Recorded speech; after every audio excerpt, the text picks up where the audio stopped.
Assalamu alaikum, урматтуу кадырлуу көрөрмандар, кутмантан. Албетте ар дайым биринчи аалам менен учурашып, анан жалпы айлана менен ишке чыгып учурашып, албетте эң биринчиден маанайды көтөрүш керек деп коет. Ошондуктан баарыңыздарга тунук маанай, жакшы маанай, оорубаңыздар, кыйналбаңыздар, чарчабаңыздар. Анткени бүгүн эс алыш күн, дем алыш күн деп айтсак болот, 6-күн.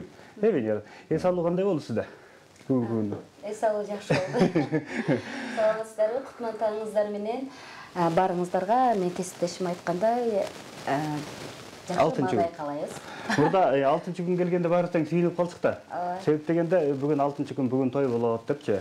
Анан азыркы шартка байланыштуу 6-күндө дагы жумуш күн болуп калды дейлсек, көптөн бери эс алуу болуп келатат. Ооба. Сизде деле ошондойбу? Ооба. Албетте, бүгүнкү күндө залкарлар баскан жол берүүбүздүн каарманы бар. Урматтуу телегөрүүчүлөр, Кыргыз элине эмгеги сиңирген ырчы агабыз көптөн бери элибизге кызмат кылып келатат. Элибизди аралап жүрөт. Ар бир инсан тааныйт Алтынбек Сапаралиев мырза. Assalamu алейкум. Кыргыз Республикасынын эмгеги сиңирген артисти Алтынбек Сапаралиев. Жакшысыңарбы? Жакшы келдиңизби? Кудайга шүгүр. Кудайга шүгүр. Ден соолугуңуз жакшыбы? Ой, Кудайга баарын Кудайга тапшырып коюп жүрөм. Ден соолукту да, өмүрдү да бүт бардыгын. Туура. Азыр биринчиден баштаганда элечи, ушу баягы сиз азыркы заманда залкарсыз. Ошондуктан сизди чакырдык. Рахмат, чоң рахмат. Ана бул жака кубанып турам, ушу залкарлардын арасына очередь тургузуп койгон. Сизде ошондуктан азыр сурап башында эле баштаганда, мисалы үчүн канча жыл болду ушул сахнада келатканыңызга? Эми сахнада эгер жанагы өздүк көркөм чыгармачылыкты эсептей баштасаң, ошондо өзүң ойлосоң 65-жылдан баштап ушу сахнада келатам да. 65? Кээде ба сахнада бир моменттер болуп калган, сахнага чыкпай калган убакта ошондо айылдын сахнасына келип кадимкидей ары бери басып анан бир аз рахат алып анан кетчүмүн да. Эми турмушта болот экен, 1 жыл, жарым жыл ушундай нерселер болот экен. Ушу 65-жылдан бери эгер өздүк көркөм чыгармачылыкты кошо баштасак, ушу 65-жылдан бери ушу сахнада келатам. Ошодо канча жашта элеңиз агай? Канча жашта? Ошондо канча жаш болуп калат? 18 жашта. 18 жаш болобу? 18 жаш? 47, 65, 18 жашта. 18 жашыңызда баштаган экенсиз да чыгармачылыкта. Эми мындай экен да, ар кимге ар кандай, ар кайсы бир убакта келет экен да. Бир топтор азыр ырчылардан интервью алып жүрөсүңөр го, көбүнчө эле. Мен апам төрөгөндөн баштап ырдадым дегендер болуп атпайбы? Андай болбойт эми, билбейм. Мен ошол 17-18 жашымда ошондо түшүндүм да, мага ошо бир сезим келди. Менден да бир нерсе болот экен деп, анан ошондон жанагы өздүк көркөм чыгармачылыкка катышып, анан ал жерден анча-мынча үйрөнүп, тигил болуунун ошодон бери анан тынбай эле ырдап келе жатам да. Мунагы коронавирус болгондон бери тынып калдык эми. Сиз ошондо 18 жашыңызда баштасаңыз, окуу жайды окудуңузбу? Окудум. Мен Талас областынын Ленинполь деген айылы азыр Бакаята болуп калды да. Ошол жерде 54-жылы 1-класска кирген. Анан 61-жылы 7-классты бүтүп, анан барып эле окуям, техникумда окуш керек эми, эмне кылабыз, мектепте окуп тигип, анан Фрунзеге келип, анан айыл чарба техникумуна тапшырсам өтүп кеттим. Зоотехния деген факультетинде. Ал убакта техникумдар азыркыдай 3 жыл эмес, ал убакта 4,5 жыл болчу да. Ошол жерден окуп, билим алып, анан 65-жылы айылга барып, зоотехник селекционер болуп иштеп калдым. Анан ошондон баштап анан жанагы бизде клубда биздин айылда бир 35-40% немистер жашачу да. Анан клубдун жетекчиси Ведел Герман Абрамович деген киши эле, ошо кишиге ырдатып көрүп, тигил болуп, анан кийин ошол жерден анан өздүк көркөм чыгармачылыкка катышып калдым. Айылда, районда кандай бир эмелер болсо, майрамдар болсо, торжестволор болсо, барып катышып тигил жүрдүм. Анан ошондо ошол 17-18 жашымда түшүндүм да, менен бир нерсе болот экен, ырчы чыгат экен деп, ошондо түшүнө баштадым. Тетиги 5-6 жаштан түшүнгөн эмесмин да, башкырчыларга караганда. Ошо сиздин алгачкы мугалимиңиз эсиңизде? Алгачкы эми мындай да, ошол жана айтып кетпедимби, Герман Абрамович деген, Ведел деген немис болчу. Ошо киши мага ошо ыр тандаганды үйрөттү да, ыр тандаганды үйрөттү. Анан жана мен тональность деп коет эмеспиз, ошо тональностьты мына сенин тональностьың ушу деп ошол менен ырдатып, анан бул ошо кишинин айтканы мындай болчу да. Ырды тандардын астында жанагы ыр менен сөз менен оон келишкен ошо жакшынакай ошондой ырларды тандайлы деп өзү да жардам берчи, менден эмечи. Мен ошол убакта мен өзүм орус мектепте окудум да. Анан орус жырларды көбүрөөк немеде өздүгүрүн чуашылыктырды ачыбыз. Кыргыз жырлары дагы бирден экиден кошо ошол убактарда оончулар чыгып калбады. Мисалы, Раматылык Рысбай аке ушулар чыгып, ушулар баштаган жылдарда ошондо менин эсимде 66-жылы экен, канчанчы жылы Рысбай аке келип ошо республикалык кароо конкурсу биринчи орунду ээлептик болгон. Ошол убактан баштаган Рысбай акенен көтөрүлдү да. Ошентип ошо Герман Абрамовичтен көп нерсени үйрөндүм, сахнага кантип чыгышты үйрөндүм. Же болбосо менин бир адетим бар экен да, кийин өзү айтып атат да, бир куплетти ырдап бүткөндө баягы элдин астына чыкканда толкундасың да. Мына мурдум үстү тердейт экен да, мына үстүн кийегим үстү тердейт экен да. Бир куплетти ырдап бүтүп эле колум менен минтет экем да. Bir gün aytat, Алтынбек, что у тебя сопли текут, что ли? Жок деп жатсам, а что ты подтираешься? Люди же смеются, ну что так генен токтогон да. Эми баягы жаңы неметип жүргөндө эч мындай бөдөнөн нерсең өзүңөн байкабайт экенсиң да, баягы оюң бар эле кантип ырдаш керек, ошо элдин астына кантип чыгыш керек деп ушундай немеден баштагам да. Мурутты ошол убакта өстүргөн жок белеңиз? Жок, ал убакта мурут жок эле. Анда жаңы келатканда. Ал убакта мен ушул сакалдал элек болушум керек эле. Эми муруттун эми окуясы эми кийин 67-жылы ошо 66-жылы мен республикалык кароо конкурсуга биринчи орунду ээледим да. Анан ошондо опера балет театрынын профессору келип айтты, үнүң бар экен, жакшы экен, элден келип бизде 2 жылдык студия бар, ошо окуйсуң деп, опера балет дегенде көңүл такыр жок болчу да. Анан 67-жылы бизге бир ошо опера балет театрынын артисттери келип концерт коюп барышты. Анан ошондо Герман Абрамович айтты, Алтынбек, мына артисттердин астында ырдап берчи бир эки ырды. Булар үнүң угуп көрсүн. Анан мен такыр болбогом. Кой болду деди. Бул артист болом деген ой жок болчу ал убакта. Айылда шопур болуп иштеп жүрчү. За техникти жылдырып коюптур, анан шопур болуп. Анан эки орусча бир кыргызча ырдап бердим, под фортепиано. Ошончо менен ошо артисттер айтты, эмне бу жерде жүрөсүң? Барбайсың тияк, окубайсың. Мына бизде 2 жылдык студия бар, операда жок, мен кечиргиле, мен аны каалабайм деп ошончо анда бир мугалим тура калып айтты, артисти. Вай, бизде филармонияда 2 жылдык эстрадалык студия ачылды. Окуу студия дегенде мында какаят үстүндө окуу эстрада дегенде окуй койду. Ошол убакта биздин кумирибиз Муслим Магомаев эле да. Муслим Магомаевдин эле жандалбаста окучубуз да. Анан кийин келип ошо 67-жылы атам апам менен чай ичип отурганда анан айттым ушундай вызов келди да, кагаз келди. Жиберебиз дегенде жанагы артист. Анан келди, вызов келгенден кийин анан атам менен апам айтты, мен ошо артисттин окуусуна барып келейин тигүүдө ошентсем, ата деп атам таласты часынан кирди. Урук жилигиңде жок, кандай сен теге деп бир топ кишилер шылкыйып отуруп калдым. Аналар жумушка кетти, апам да атам да жумушка кетти. Анан баягы айлык алганда 5 сомдон, 10 сомдон бекитип койчумун. Анан ошо текшерсем 50 сом чогулуп калыптыр. 50 сомго азыркы 5000 сомго барабар болчу да ошол убакта. Ошону акырын алдым да мындай кички кагазга жазып койдум. Ата апа кечирип койгула, мен Фрунзеге кеттим деп. Жумушта болсо өткөрүп анан кеттим. Келсем 3-чү тур болуп аттыр, 3-чү турга келип катышып, эки кыргызча бир орусча ырдап бердим. Күтүп тургула деди. Күтүп турам. Анан бир убакта баягы тизмесин делди, тизмесине барсам эң аягында Сапаралиев деп койду. Өткөн экен дедим.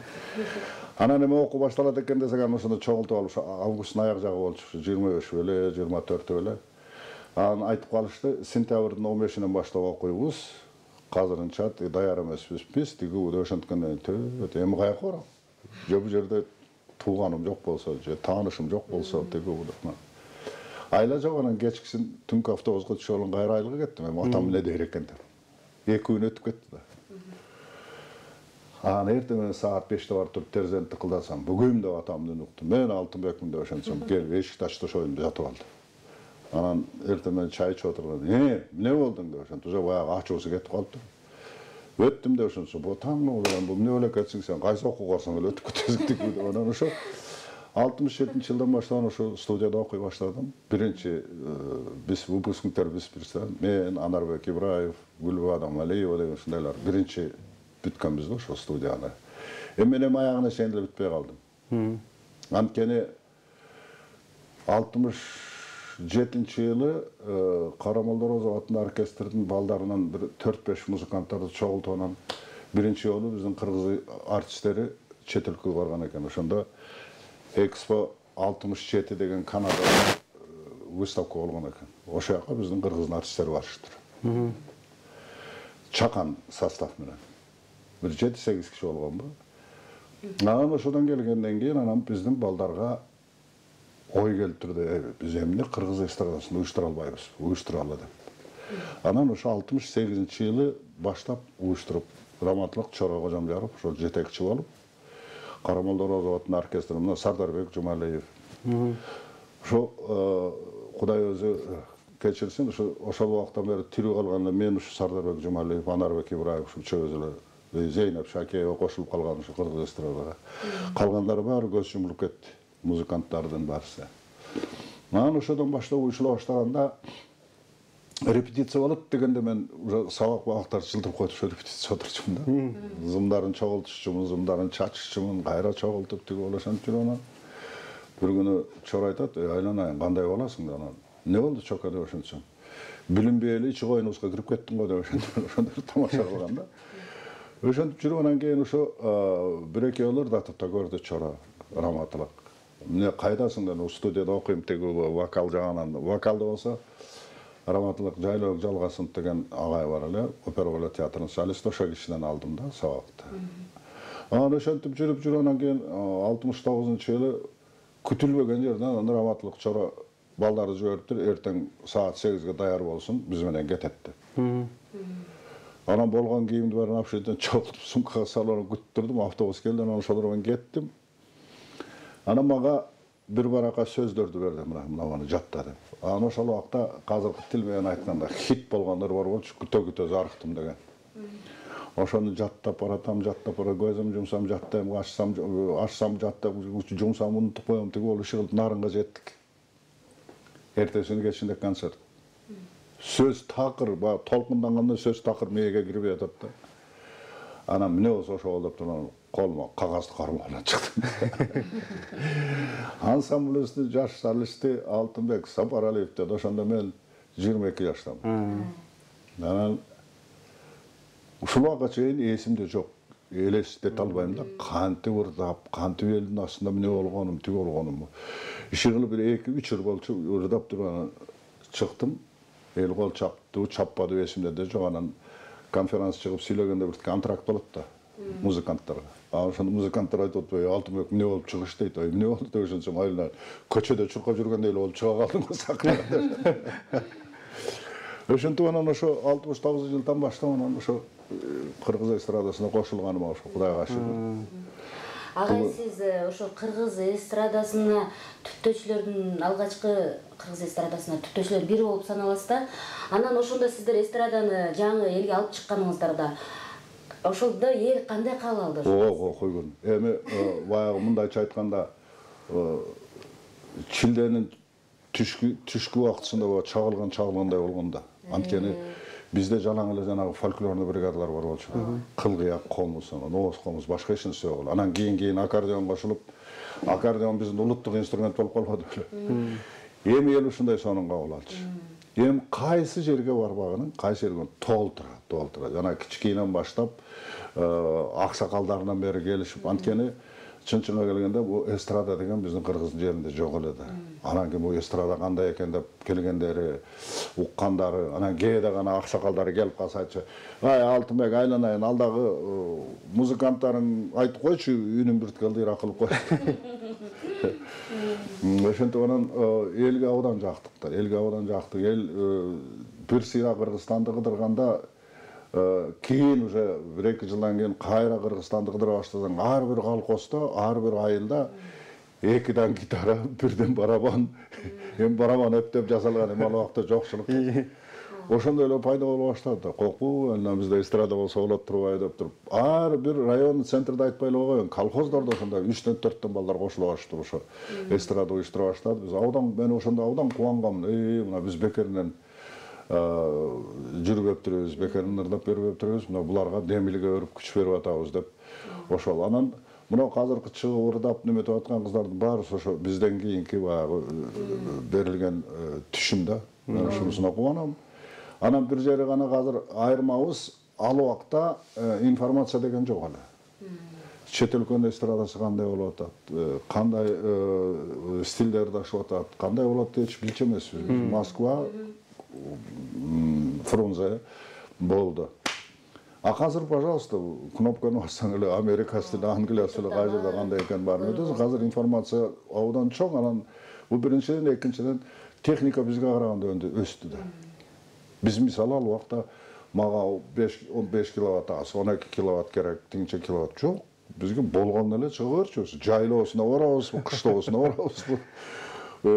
Бизде ал вакытта жок эле десен, неме, мисалы приказ кылдыбы биз кетчүбүз да. Мал кыркынга деле барчубуз, мытыфысына эле барчубуз. Жайлоодо ар бир жылы август айында жайлоодо майрам болчу эле, малчылардын майрамы. Ошо малчылардын майрамына автобузга аппарат салып алып, автобус бара турган жерге чейин барып, аерде грузовой машина күтүп турушан аппарат салып алып, малчылар турган жерге барчубуз да. Анан бир движок болчу эле, ошо движокты жүргүзүп коебуз, тиякта 30 метр шнуру менен. Анан ошону неметип ал тиякта деп атат, биз биякта болгон аппарат чыгарып бум-бум-бум деп биз биякта ойноп атабыз. Ушундай моменттер. Анан бир жери гана жанды кейчи ошо кышкы чилдеде биз мына Кенесаркайга жиберчү. Анткени чүйдүн малы шакта неметчи да, кыштачы.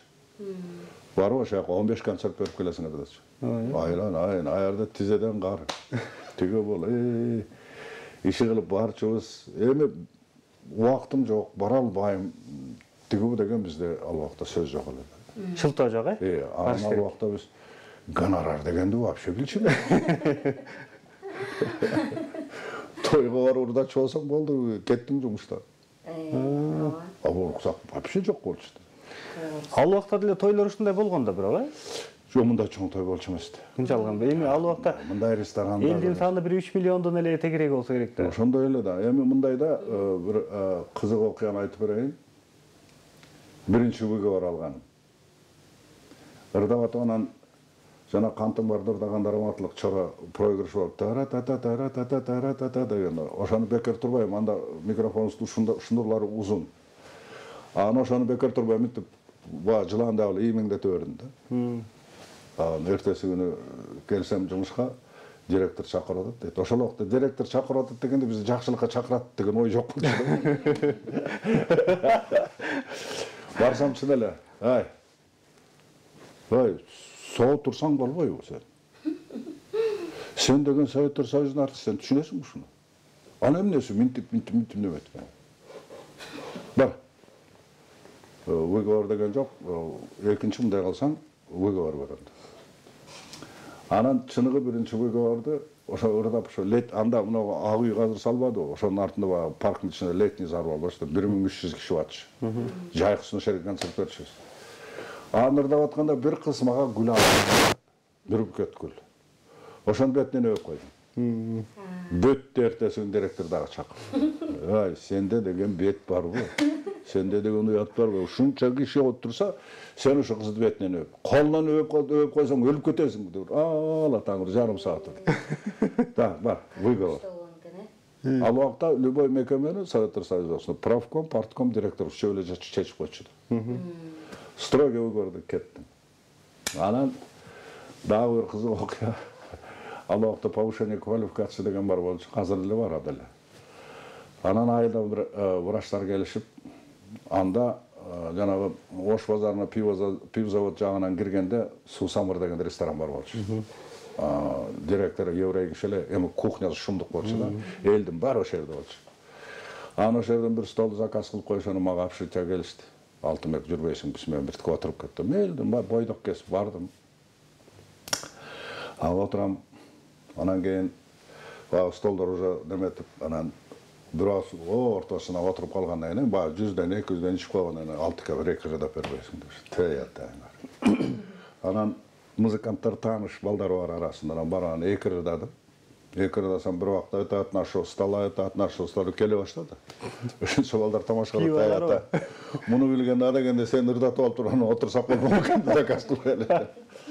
Анысы ал, эртесинде репетицияга келсем, Раматлык Чоронун өңү бузулуп калып, чөкөм эмне болду ошонсом? Кече эмне кылдың эле? Ошончо болгон жок. Бар, директор чакырып атат. Жайкы күн болчу, жаңы эле кирип иштеше баштагам. Кирсем ошо жана үчөө отурат. Так, кече кайда болдуң? Үйдө эле болдум. Жок, кайда бардың? Ресторанга бардым. Эмне кылдың ресторанда? 100 граммдан иштик деп ошон. Жок, эмне кылдың деп сурап атам. Ана бир экөрдөп бердим ошол жерден досторго да ал башталды анан. Таң тиги бу сен Советтер Союзунун артисти, сенде вообще бет жок, уят деген болобу, сенде тиги деп. Сен эгер мындай кылчу болсоң, сени кармап эмне кылабыз дегенде бага тердей баштадым, ошо көйнөктөр суу болду. Анан чык, эшикке чык деди. Эшикке чыгып турам, 10-15 мүнөттөн кир деди. Анан строгий выговор деди.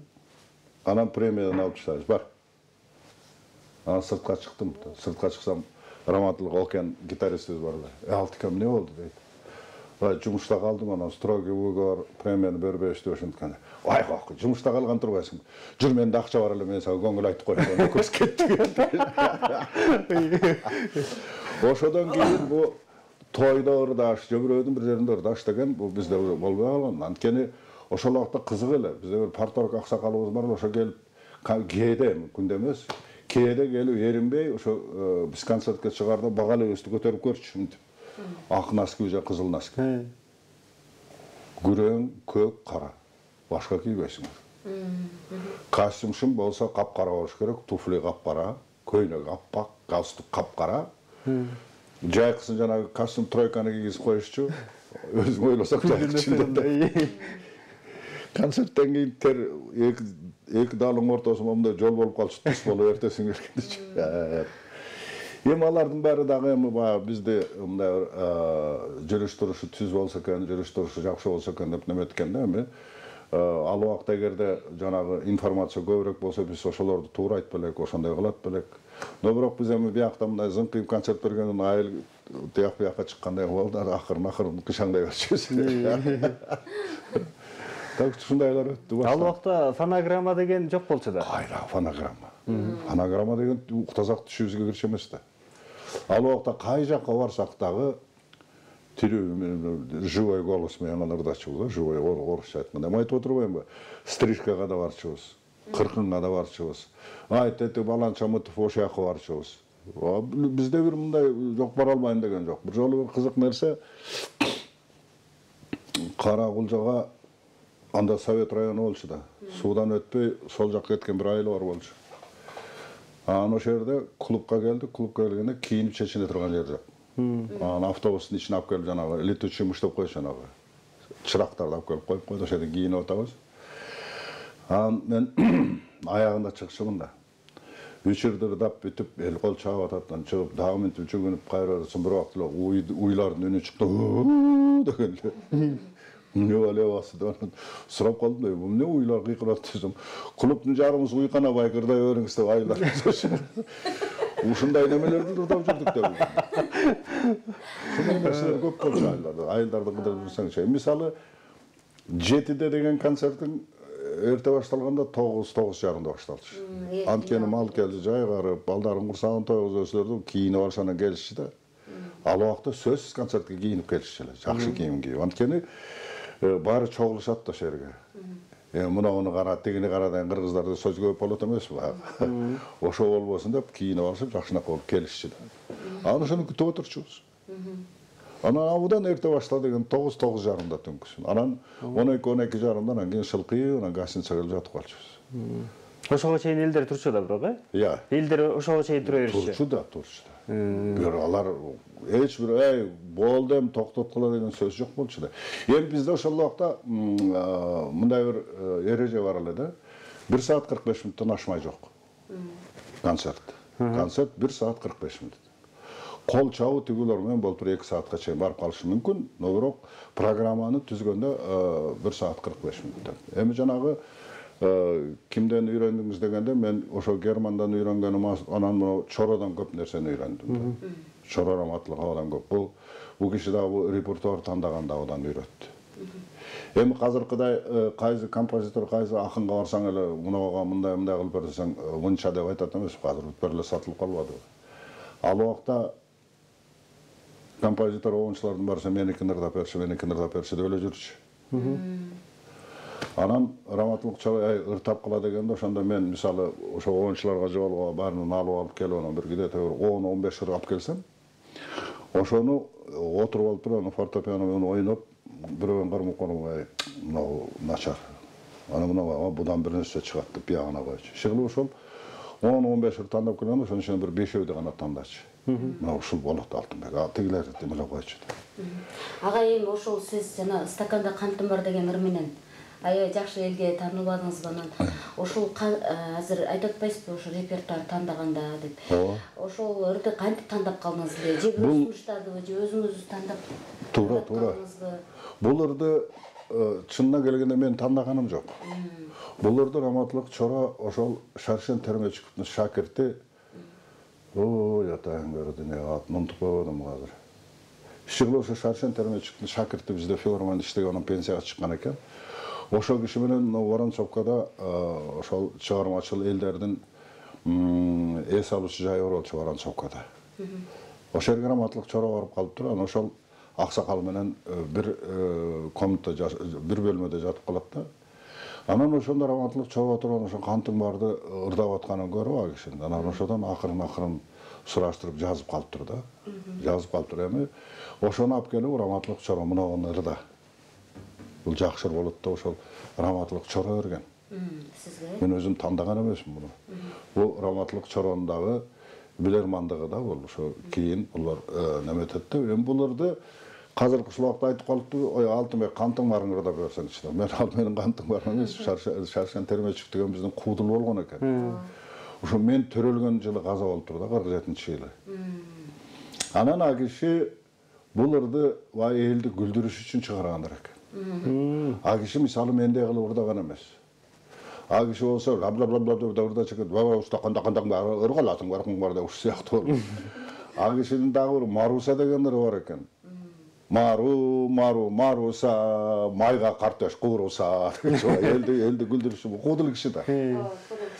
Анан ошодон кийин бул ыраны биздики кандайдыр ошо эстрада жагына бир классикага айланып кетти да. Кантың бар, ойтобо.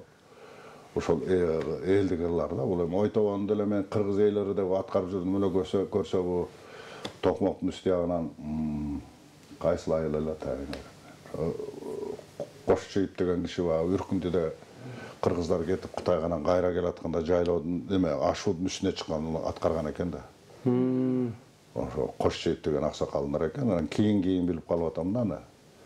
Анан ошол убакта эле ошол кыргыз элдик ырларга көңүлүм бир аз немете баштады. Анткени французча ырдап көрдүм, түркчө ырдадым, тажикче ырдадым бир убактарда. Өзбекче ошолорду да анан ошо кыргыз эл ырлары ушул убакка чейин жашап келатпайбы? Дагы канча жыл жашайт аны бир. Мисалы мына күйдүм чок деле алалы. Бир кызык нерсе бир оңчу бир 50-дөй оңчу чыгарган. Ошол убакта келип мактаныптыр да. Мына мен 50 оңчу чыгардым, мен Атайдан да өтүп кеттим деп. Ошончо бир аксакал айттыр, айланайын. Сен ырларың баарын чогултуп камырдай кылып жууручу болсо Атайдын бир күйдүм чогуна жетпейт. Ошодон чыкпай калат. Анын сыңары ошо күйдүм чокту ырдадым. Просто бу эстрадага аранжировка кылдырып. Эми Кудайдын буйруган экен ошо. Кудайга шүгүр ошо элдин астына чыгып, элдин оюнда, жүрөгүндө, сөздөрүндө калганым менен абдан кубанам. Буга да шүгүр кылыш керек, туура. Залкарлардын арасына кошуп койдуңар, мен өзүм чыгып. Сиз деген залкарсыз. Толкундан октоп отурам. Азыркы замандын залкарысыз. Рахмат силерге. Сиз мисалы үчүн баягы жаңы баштаганда эң биринчи кайсыл ыр менен чыктыңыз ошондо? Ең бірінші баштағанда мен ошо жана айтпадым, күтө зарыктым деп. Күтө зарыктым. Ошолор менен баштадым да. Анткени бул кыргыз эстрадасы менен мен репертуар даяр эмес болчу да. Анан кантың бар да ошол бир кыдырып келгенден аны чоро берди да. Анан кийин ошодон кийин анан кантың барды алып кеттим. Күтө зарыктым. Анан дагы бир орус жыр бар эле. Ушул баштаганда ушул экер менен эле баштадым да. Экер менен эле баштап экен. Анан азыркы баягы ой мен жарабайт экен, меники болбойт экен деген бир топ ырчылар бар да, бир топ немелер. Мен айтам, айланайын, ал мунугудай столдун үстүндөгүдөй түптүз жол эмес бу маданият жагы, искусство жагы. Бир убакта асфальт менен басасың, бир убакта аракка түшүп кетесиң, бир убакта баткакка тыгылып каласың. Тиги баланы чыгып билиш керек. Антпесе болбойт дедим. Мисалы дедим, мына мен ырдап жүргөн кезде еще неме болчу, ошондо репертуарда мен простой гитараны алып эле бир экер ырдачым. Анан кийин ансамбль менен экер ырдачым. Ошондо гитара менен ырдаган ырыма мынтип эле эптеп кол чабышты, ансамбль менен ырдаганга вообще кол чаппай койду.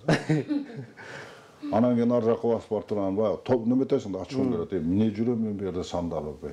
Колума эч нерсе келбегенден кийин кеттим мен тиги айылга тиги ошентип неметкенден кийин музыкант балдар Окен, Усубалиев, Сардарбек, Жумалиев байкелер чыгышып анан айтты, ай, бул даңгыр жол эмес сага. Бул сен элдин оозуна түшүшүң керек, түшүшүң үчүн дагы иштешиң керек. Дагы өзүң көрсөтүшүң керек. Анан бир эле чыгып эле сени менен мынтип кол чаап неметип алабы деп. Ошондойлордон өттүк. Эл кол чаппай койгон, эл кабыл албай койгон убакыт өттүк. Тиги бул болду анан бир жери жакшы ошо кийинчерээк ушу 74-жылдан баштап анан эл кабыл алып тигил болуп өзгөчө баягы 74-жылы Кыргыз СССРнын Компартиясынын 50 жылдыгы болгон да. Ошондо мунагу Дворец спорта ачылган жаңы. Биз ошол жерге концерт бердик да. Ошондо мен эстрада менен эмес, Кара Молдорозов атынын оркестри менен чыктым ошо Кантың бардырда.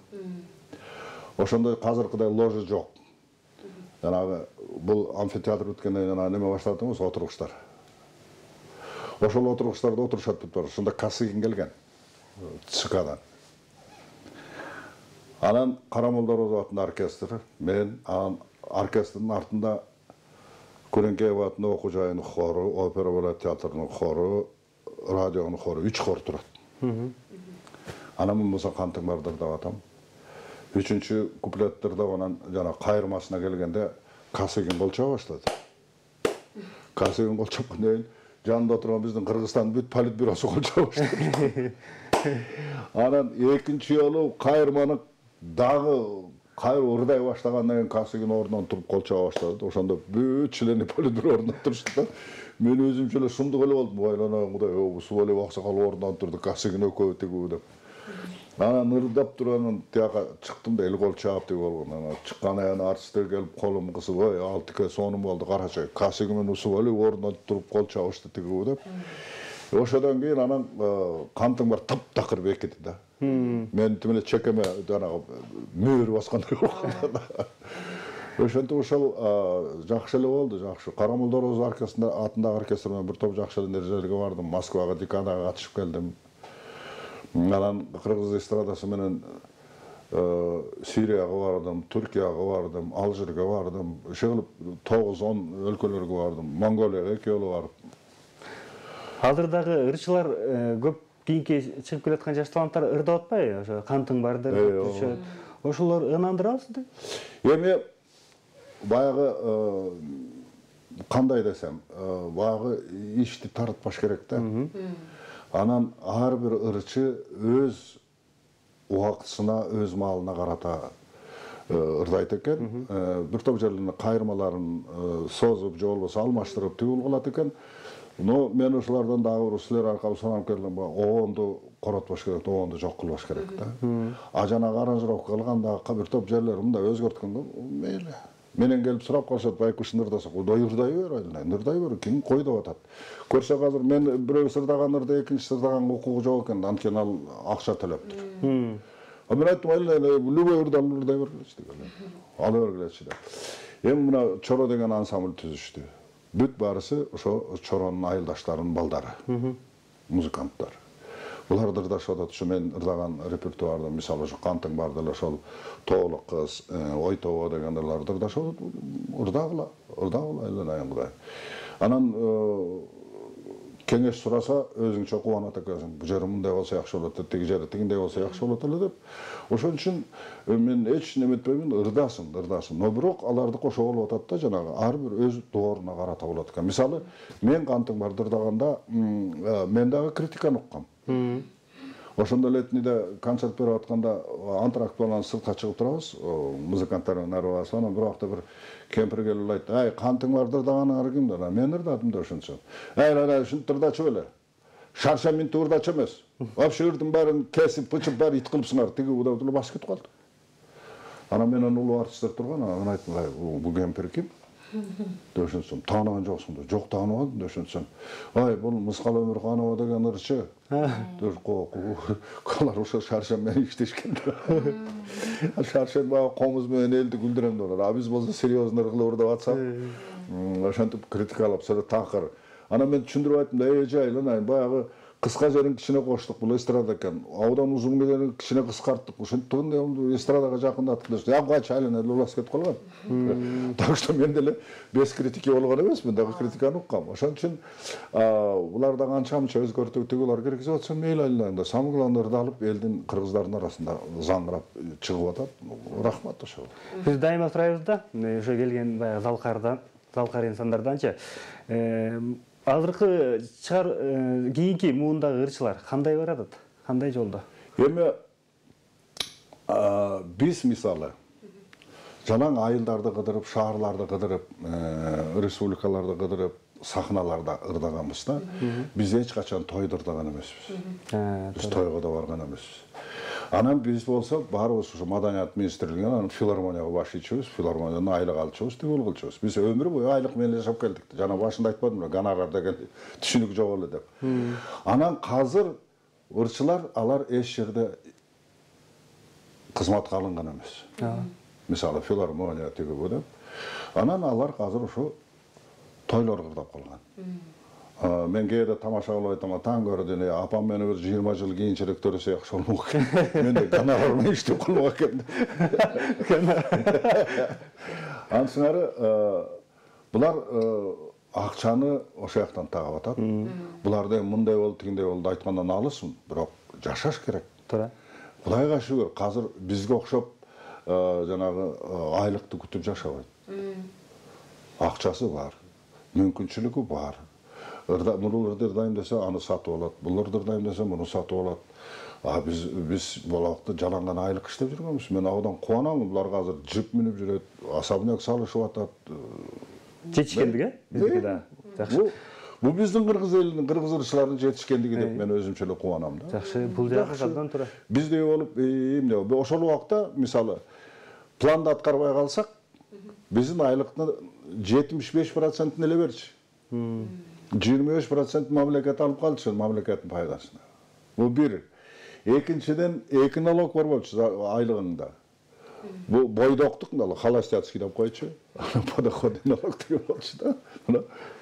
Ушундайлар төлөп жүрдүк, анан айлык иштеп жүрдүк. Бирок ушулга чейин мен ыраазымын, ошо музыканттар, мен ошо немелердин баарысы ошо искусствону, ошол эстраданы сүйгөн үчүн иштеп жүрдүк да.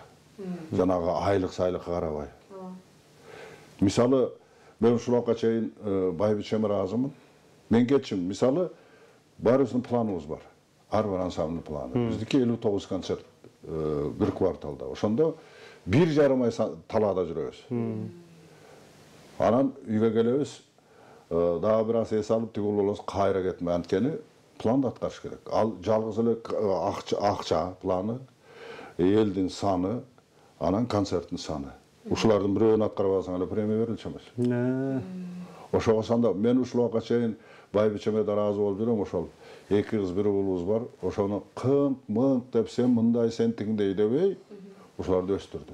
Акчаны алып келип таштачым, ой, жетип атабы, кийими бүтүп атабы, тигүү деп сурамай, жок. Акчаны таштадым болду, кайра кетем. Ошентип жүрдүк ушулга чейин, ошо рахмат ушу Кудай мага ушундай жакшы байбичеге жолуктурганына. Анткени менен мурун иштеген, мени менен кош иштегендердин бир топтору келип аялдары айтышчу да, же мен же филармонияда. Анан айла жогонан тиги ушу балалуу чакалар кетишкен. Бул жагыңыздагы туура агай. Себеп дегенде баягы убакыт келгенде возраст деп коет го. Келген убакта баягы өткөн кеткенди кечирип кой деп кечирип сурап турган жакшы болот, ыраазычылык билдирчи. Туура эле, ошол эле. Агай, ушу балдарыңыз сиздин жолуңузду уладыбы? Эми бүт барысы музыкальный. Бүт барысы музыкальный. Улуу кызым шу күндү бүтүп, анан кийин Күреңкеев атындагы окуу жайды бүтүп, анан бир музыкальный мектепте мугалим болуп иштей баштаган. Турмушка чыгып, анан кийин балалуу чакалуу болуп аягы токтоду. Экинчи кызым Абдыраевда окуп, анан кийин Күреңкеевди бүтүрүп, анан консерваторияны бүтүрдү, хоровой дирижер. Германияга кетип, турмушка чыгып, ал дагы уже неметти калды. Анан кийинки улуу кыздарды, муну кылгыла, муну жазабайсыңар, тапшырмаларды аткарбайсыңар, тигиге кылат, апасы да мен дагы. Ошону көрүп жүргөн уулум, кийин уулум да музыкальный болду. Кийин ушундай, давай ушага нерсе. Жок, барбайм деп антентигилерди. Таалим тарбия берип аткандарды көргөн да. Койду, барбай койду. Ишелип ошол, анан эми неберелерден чыгып атат, балким кийинчерээк Чыгып калат. Чыгат эми. Аттан арыдан салат. Убакытты билесиңер, мына мен деле 73-тү бүтүрүп 74-кө кетип баратам.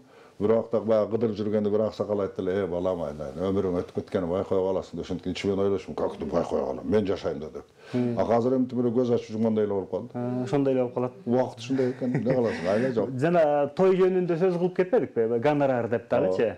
Ошол жөнүндө айткым келип атат да, мисалы үчүн биз баягы алпарчылыкка жүрөбүз да, тойлордочу. Ошондо жана 70 жаш, 80 жашка чыккан аталардын, апалардын тойлору болот. Ошол убакта мисалы үчүн ошо мурундагы ырчылардан болсо жакшы болот эле деп суранышат да. Ошондо сиз мисалы үчүн гонорарыңыз бар да. Акча мен шахамго бардап берем тойго деген. Азыркы жаштар деле эмес да. Чакырып калчы. Мен барган жокмун деп айта албайм, конечно. Чакырып калчы, барып жүрдүм. Анан Казыркы жаштарда $400, $500 деп айткандан үчүн мен дайым айтам, көңүлүңдө кандай болсо шону беребиз. Анан барып ырдап берем. Мисалы, азыр репертуарда баягы Салы Карымшаков деген музыкант бар эле, Досум Үсен ансамблинде. Ошонун акыркы жазган ыры бар экен, Кадырман карыларым деген. Ошол ыр бар. Анан жакында эле, мына жакында жаздырдым. Алыкул Осмоновдун сөзүнө жазылган музыка деген ыр бар эмеспи? Берчи мага, жарым кашык музыка. Ошого обон жазган экен, ошону жаздырдым. Немесинен сурабайлар жаздырып койдум да. Ошо акыркы жаздырган ыр ошо болду. Берчи мага, жарым кашык музыканы. Ошол Берчи эми кайсынысын берсе, ошону берип, батам берип кетебиз. Сиздиги ошондо 74-кө чыктым деп атасыз. 74-кө кеттим. Январда чыгам го, картайтпай берем. Ошондо деле бирок сиз баягы жаштар менен тең эле таймашып, талашып келип турасыз да, жаңы мисалы үчүн жаңы музыка деген ырларды жаздырып атсаңыз. Жок, мунусуна эми кандай десем, мына 60 жылдык юбилейди өткөргөндө байбичем айтты. Ошо рахмат ушу байбичени берген Кудай. Бай Алтынбек, эски репертуарыңы эмне кыласың? Бир жаңы ырларды даярдасаңчы деп. Анан болуп тургандан кыдыра баштадым. Бир композитор келип, баягы сөздөп келдим. Кыялбек Урманбектин сөзү экен, балама деген. Абудан сөздөрү сонун, ошону алып келсем, окуп көр. Ой, абудан сонун экен. $400 дейт. Эй, эмне? Баягы көнүп калган жаным, мени ырдап бер, меникини ырдап бер деп ошенткен. Жок деп болбойт дедим айла. Ишилип аны арасында Кудайга ушу балдар, кыздар чоңоюп калыптыр, ошо 12-13 ыр даярдадым, ошо где-то $1000 кетти го дейм. И то баягы скидка кылгандары. Рахмат мынагы Аваз Чикеев, Эсенбек Сасыбаев, Кыдык Усупбаев деген ушул үчөө 2ден 6 беришти. 6ке. Биз сага подарок. Только аранжировка тигилерин өзүң жасады. Анан ошолордон 6 алып, анан башка жактан тигилер ошо кылып бир 10-12 жаздырдым. Кудайга шүр рахмат ушу балдарды чоңойтуп акыл эстүү болгонго. Анан ушу жаңы репертуар менен анан 60 жылдыкты өткөрдүм. 70 жылдыкта байбишем кайда 70 жылда өткөрүлүп коелу дейт. Өзүңүз айткандай баягы карылыга шашпай туруңуз. Албетте азыр 74-кө чыга элексиз, 73-төсүз. Туура. Эми 75-ке чыкканда балким ушул филармонияда болобу же башка дворец спорттордо бир концерт берер чыгарсыз. Эми мындайда кай жерге барсаңар немени арендасын төлөш керек. Аренда төлөш керек. Арендасын төлөш керек. Ва 60 жылдыкты өткөрөрдө филармонияга баргам. Анан ошо директорго кирип, эми атын айтпай эле коеюн, баарыңарды билесиңер да. Ушундай ушу 30 жылдан ашык филармонияда иштедим, мына 60 жылдыкты өткөрөйүн дедим, ушу bir gün залды бербейсиңби деп ошентсем, айтты берейин, гонорарын төлөйсүз деди. Немеси арендасы. Арендасы канча дедим? 40 000 дейт. Анан бираз ойлонуп айттым, анай. Менин жаштыгым, ден соолугум бүт баары ушу филармонияга кетти. Анан ушу мага бир скидка кылса болбойбу дедим. Ошентсем бираз ойлонуп туруп, анда болуп турбайкы 30 000 дейт. Анан ордуман турдум да айттым, айланайын, энем кечирип кой, мен сенин убактыңды алганым үчүн. Рахмат сага, анан кеттим. Ошо филармониядан ойлонуп отуруп таң көрдүм, ушунча жыл иштеп, эй, Советтер Союзу кайдасың деп. Анткени юбилейди постоянно за счет ошо филармония, мисалы мен филармония иштедим, филармониянын немесин өткөрчү, күчү менен рекламасын баарын филармония Советтер Союзу. Анан ошону ойлонуп келатып, анан жанагы парк Панфилдтен өтүп, ушундай ойго кирип кетип бирок Кыргыз драма театрынын жанына келип калдым. Анан таң көрүп шака кирейинчи деп, анан ал убакта Кыргызбай директор болчу. Кирип барсам, ой, байке келип калыпсыз, деп айланайын. Кыргызбай. Сен абдан байсың дедим. Билесиңби эмнеге байсың деп ошентсем, эмнеге дейт, кыргызга байсың деп ошентип. Анан көзсүз ушунда 60 жылдыкты өткөрөйүн дедим эле. Ушу бир күнгө театрды бербейсиң деп, пожалуйста, байке. Пожалуйста. Но бирок гонорар немесин арендасын төлөп коесуң деп. Арендасы канча? 7 000 сом. Эми өзүң ойлосоң 30-40 туккан 7 000 сом болот. Болду дедим. Анан ошо декабрь айынан бир күн берди. Анан ошо 60 жыл тошерин өткөрдүм. Билет сатырган эле бүт баарын пригласительный менен алып келдим. Бек аттаган көрдүм ошону. 7 000 сомду чөнтөктөн чыгарган экенсиз да. Анан ошондо өткөрдүм, 70 жылдыкты өткөрөбүз кой дедим али. Жөн эле кой алчу. Өткөрүш керек го. Жылкы кара башкара алчу. Кыргыздын макалары жылкы кара башкарда. Анан ошо эми арендасы дагы очоюп кетти. Жанагы распространительдери бар, билет тараткандар. Алардын дагы проценти көбөйүп кетти. Андай бир чоң концерт берип, же болбосо бир юбилей неме өткөндө чөнтөгүңдө жок дегенде бир 5-6 000 доллар болуш керек экен. На всякий пожарба, орустар айткандай. Анан ошолордун баарын ойлонуп туруп, эмне кылам, кыйналып дедим. Кудайга шүгүр, кыргыз элин билет. Кудайга шүгүр, кийинки жаш муундар да билет. Анан эми улам эле чыгып, улам мен мындаймын деген бул мактанчылыкка жатып калбасын, тиги удай ошо ойдон. Баягы Алмазбек Атамбаев президент болуп турган айтканы бар эмеспи? Ай, туугандар, бир жерин кыскан бай болот деп. Анан ошол ушундай болуп казыр Кудайга шүгүр. Мына байбичем экөөбүз 3 чөбөрөлүү болдук. 2 кыз бир уул чөбөрө. Неберелерибиз жакшы баарысы. Өнүгүп өсүп, алды үйлөнүп, мына балалуу чакалы болуп калышты. Кудайга ыраазычылык билдирип эле күндө эртемен турганда, Кудай ата рахмат сага, бүгүнкү күнүң көрдүм, бутум басып атат, көзүм көрүп атат, кулагым угуп атат. Күндө Кудайга шүгүрчүлүк келтирип, ыраазычылык келтирип, ушундай турмушка келет экенсиң. Сизге эми эркин микрофон берели. Сизди чакырдык эле атайын 1 сааттык эфирге. 1 саат өтүп кеткенин байкабай калдыңызбы? Өтүп кетти. Ата-ана жумшап келет. Эми атайын эртең чоң улуу майрам. Эми кыргыз элине эмне деп кайрылар элем. Айланайын элим, айланайын калкым, силерге чоң рахмат. Силер болбосоңор мени Алтынбек Сапаралиев дегенди ким билмегеле, ким таанымагеле, силерге рахмат. Ушу менин концерттеримде көңүл буруп, менин рухумду көтөрүп, ой ушул жакшы артистиги деп ушундай мамиле кылганыңарга мен чоң ыраазымын. Анан бир нерсе өтүнүчүм, суранычым, ушул биз бири-бирибизге кек сактабай, бири-бирибизден өч албай, бири-бирибизди сыйлап, бири-бирибизди сүйүп, кандай кереметтүү кыргыз эл. Батыр десең кыргыздарда, чемпион десең ушу кыргыздарда, ушул бир гана ушул кек сактап, өч алууду биз бири-бирибизден унутуп, кайра биз бири-бирибизге кечиримдүү болуп, бири-бирибизге батабызды берип, бул Кудайда деле мындай сөз бар экен. Сага жамандык кылганды унуткунуң, ал жамандык кайра кайрылып келбейт сага. Жаман сөз айтканды дагы унуткунуң, ал кайра келбейт сага. Анан көрө сен ага батаңды бер, аны кечир, өзүң алдыга умтул дейт экен. А жанагы кек сактап баарын ойлоно бергенде биз бир орунда туруп калат экенбиз.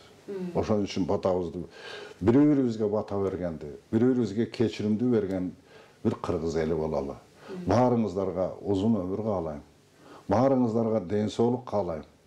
Балалуу, чакалуу болгула, неберелүү, чөбөрөлүү болгула. Кудайдын да мындай адам ата менен о энеге бейиштен жерге кетирип атканда берген батасы бар экен. Окумдап, токумдагыла, жер бетин ээлегиле деп. Ошон үчүн айланайын кыргыз элим.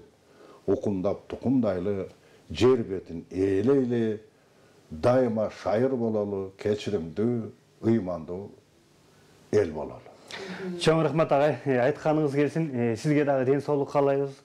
Кылым жашаңыз.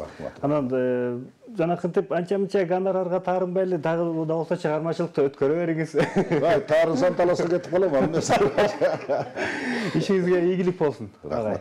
Бар болуңуз. Силерге да рахмат. Өзүңүз айткандай, жанакы чыгармачылык тобуңарга, чыгармачылык ушу Пирамида телеканалыңарга Кудай батасын берип, ишиңер ийгиликтүү болуп, ушундай шайыр, шатман болуп, аман эсен болгула, ишиңер ийгиликтүү болуп, ден соолугуңар чың болсун. Мына урматтуу телекөрүүчүлөр, бүгүнкү Залкарлар баскан жол берүүбүздүн каарманы чоң мейманыбыз Алтынбек Сапаралиев агайыбыз, азыркы заманыбыздын залкары деп айтабыз. Дагы да болсо, оразаңыздар кабыл болсун. Эртеңки улуу майрам, айт майрамы майрек болсун. Дагы ушундай эфирден көрүшкөнгө чейин баарыңыздарга амандык тилейбиз. Ар бириңиздердин үйүңүздөрдө ырыскы ыры болосун. Бар болуңуздар. Сак саламатта болуңуздар, тынч болуңуздар.